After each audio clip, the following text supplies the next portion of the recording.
मित्रों, जय श्री राम।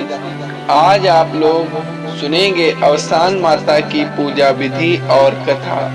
सुनने से पहले हमारे चैनल को लाइक एवं सब्सक्राइब जरूर कर लें। अवसान माता की पूजा का शुद्ध रूप अवसान विधि से पूजा है। हमारे देश के पूर्वी प्रांतों में इसे अचानक देवी व्रत कहते हैं। विवाह विवाह विवाह आदि शुभ कार्योपरांत 7 सधवा स्त्रियों को आमंत्रित करके उनके सुहाग की पूजा की जाती है। भगवान राम सीता के विवाहोपरांत जनकपुरी से लौटने पर राजा दशरथ ने सुहागिन स्त्रियों को सम्मानित किया था। पूजन के बाद गुड़ मिश्रित चने की दाल प्रसाद बांटा जाता है। सधवा स्त्रियों को भोजन कराने का भी नियम है। रात्रि हरि कीर्तन करके व्यतीत करनी चाहिए। कथा। एक गांव में भाई और बहन रहते थे। भाई को चिड़िया पालने का बड़ा शौक था। वह दिन और रात उन्हीं की देखभाल में लगा रहता था।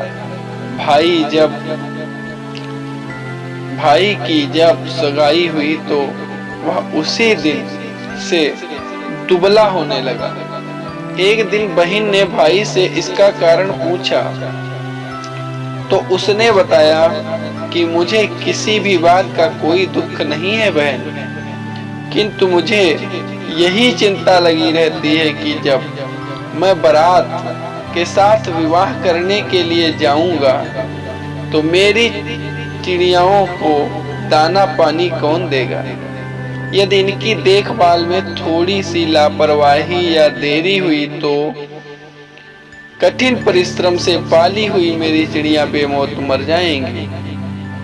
बहन ने भाई को धैर्य बंधाया और कहा कि तुम जरा भी चिंता न करो, यह काम अपने जिम्मे लेती हूँ। तुम्हारी चिड़ियाओं को दाना पानी मैं स्वयं दूंगी और तुम्हारे विवाह से लौटने तक मैं तुम्हें किसी प्रकार का कष्ट न होने दूंगी। कुछ दिनों में विवाह की तिथि आने पर भाई दूल्हा बनकर बारात के साथ चला गया। बहन भी घर के नेक चार के काम में व्यस्त रहने के कारण चिड़ियाओं को समय पर दाना पानी न दे सके। जब वह कुछ अवकाश पाकर चिड़िया खाने में गई तो उसने देखा कि अधिकतर चिड़िया मरी पड़ी है। यह देखकर वह भारी संकट में पड़ गई। उसने मन ही मन अवसान माता का स्मरण किया और कहने लगी, हे देवी, आपकी कृपा से चिड़िया जी उठी तो मैं तुरैया कराऊंगी। देव योग से सब चिड़िया जी उठी। तब बहन ने उनको दाना पानी दिया। चिड़ियों को दाना पानी देकर वह बाहर चली गई और मन ही मन विचार कर खड़ी हो गई कि यदि कोई इधर से निकले तो उससे कुछ चने भुनाऊं और फिर सुहागिनों का न्योता दे बुलाऊं। तभी उधर से एक बारात निकली। लड़की ने बारातियों से प्रार्थना की, कोई मेरे चने भुना कर ला दो, किंतु बारातियों ने इनकार कर दिया। बारात ने गांव से आगे चलकर एक अच्छा स्थान देखकर वहां विश्राम किया तो दूल्हा अपने आप ही मूर्छित हो गया। लड़की अपने घर के द्वार पर खड़ी ही थी। थोड़ी देर बाद उधर मुर्दे को कंधे पर लिए हुए कुछ आदमी जा रहे थे। लड़की ने मुर्दे के साथ जाने वाले लोगों से कहा कि कोई मेरे चने भुनाकर ला दो तो मैं सुहागिनों को न्योता बुलाऊं। उनमें से एक ने कहा, क्या हर्ज है, इसके चने भुनाने में देर कितनी लगेगी, जलाने को अभी बहुत समय है। यह सोचकर कुछ लोग चने भुनाने के लिए चल दिए। तभी अर्थी पर से मुर्दा उठकर बैठ गया। यह देखकर लोगों को बहुत आश्चर्य हुआ और सबने लड़की के पास जाकर श्रद्धा से नमस्कार किया। पूछा, बहन तुमने यह क्या जादू कर दिया है कि जिससे मुर्दा जीवित हो गया? लड़की ने उत्तर दिया, मुझे इसके बारे में क्या मालूम, मेरी दुरैया जाने, अवसान माता जाने। मैंने अवसान माता से प्रार्थना की थी कि मेरे भाई की मरी चिड़िया जी उठे तो भुने चने का प्रसाद बांटूंगी। उनकी पूजा के प्रसाद के लिए चने भुनाने चली थी। तुम लोगों ने दया करके चने भुना कर ला दिए और तुम्हारा मुर्दा जी उठा। यह सब अवसान बीवी की माया है। उन लोगों ने भी सुहागिनों को न्योता देकर बुलाया और अवसान माता की विधि पूर्वक पूजा की। जिन लोगों का दूल्हा बेहोश हो गया था वो भी लौटकर उसी जगह आए और उन्होंने लड़की से पूछा कि तुमने हमारे दूल्हे को क्या कर दिया है? वह अपने आप मूर्छित हो गया है। लड़की ने कहा कि मैं क्या जानूं, मेरी अवसान माता जाने। उनकी पूजा के लिए चने भुना कर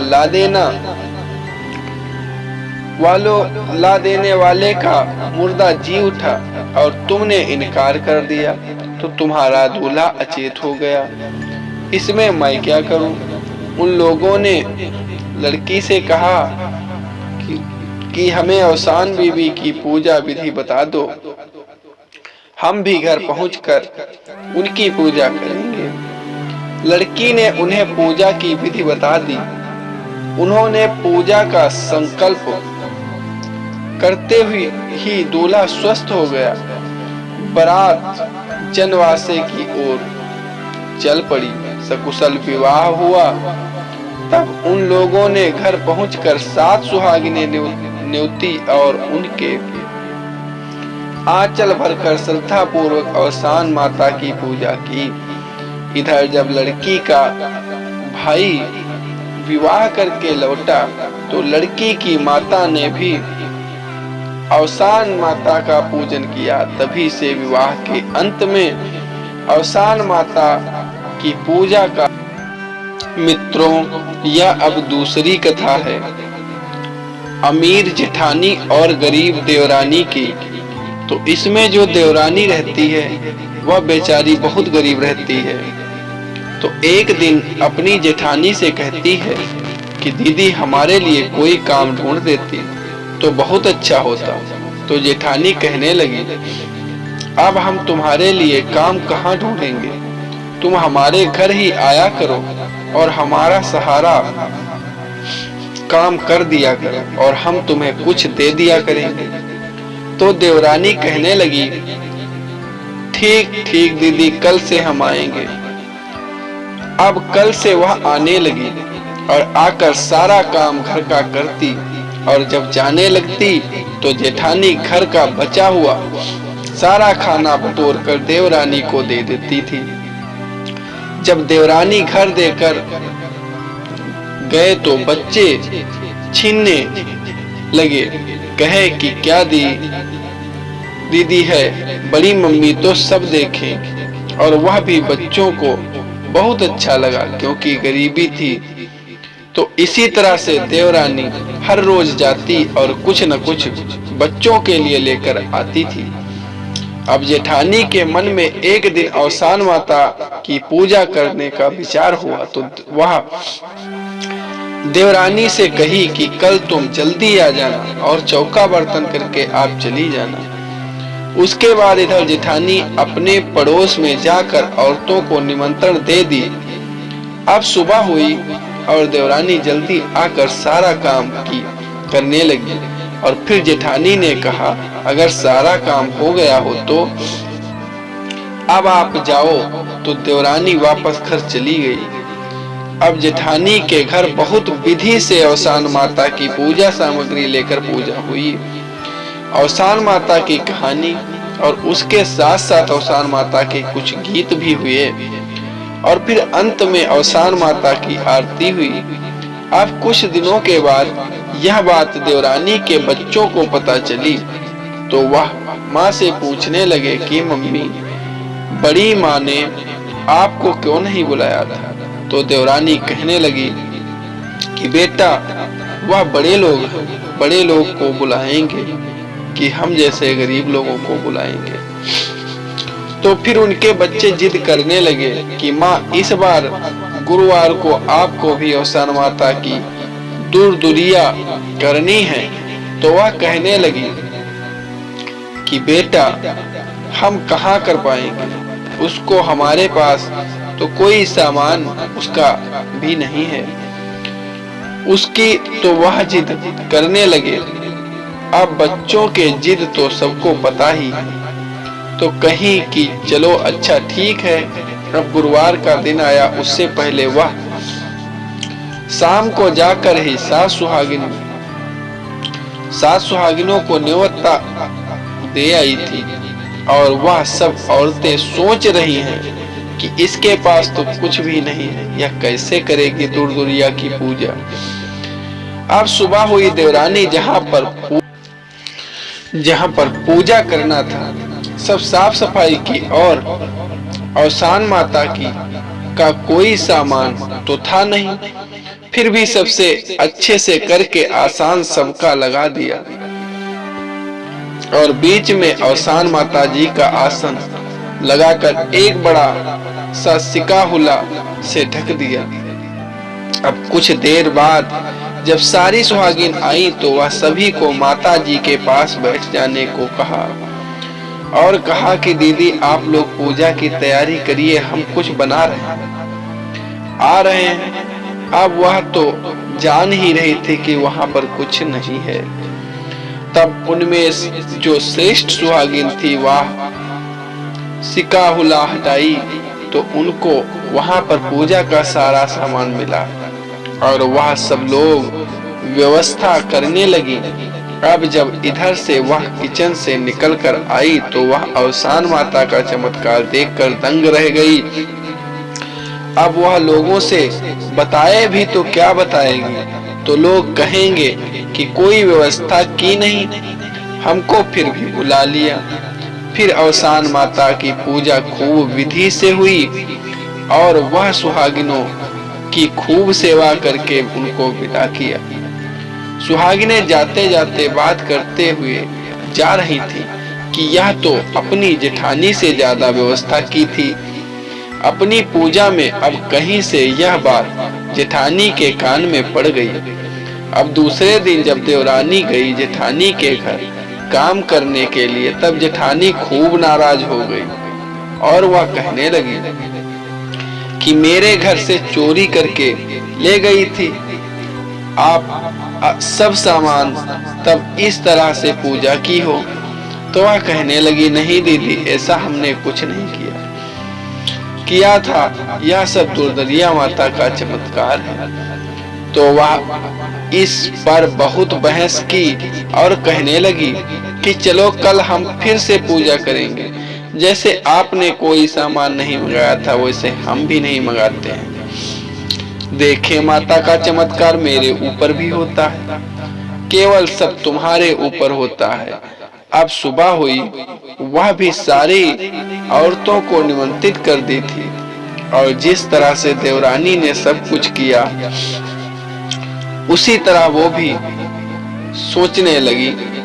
अब सब सुहागिन आई तो वह भी कही कि दीदी वही सब रखें, आप लोग व्यवस्था कीजिए, सारी हम आ रहे हैं।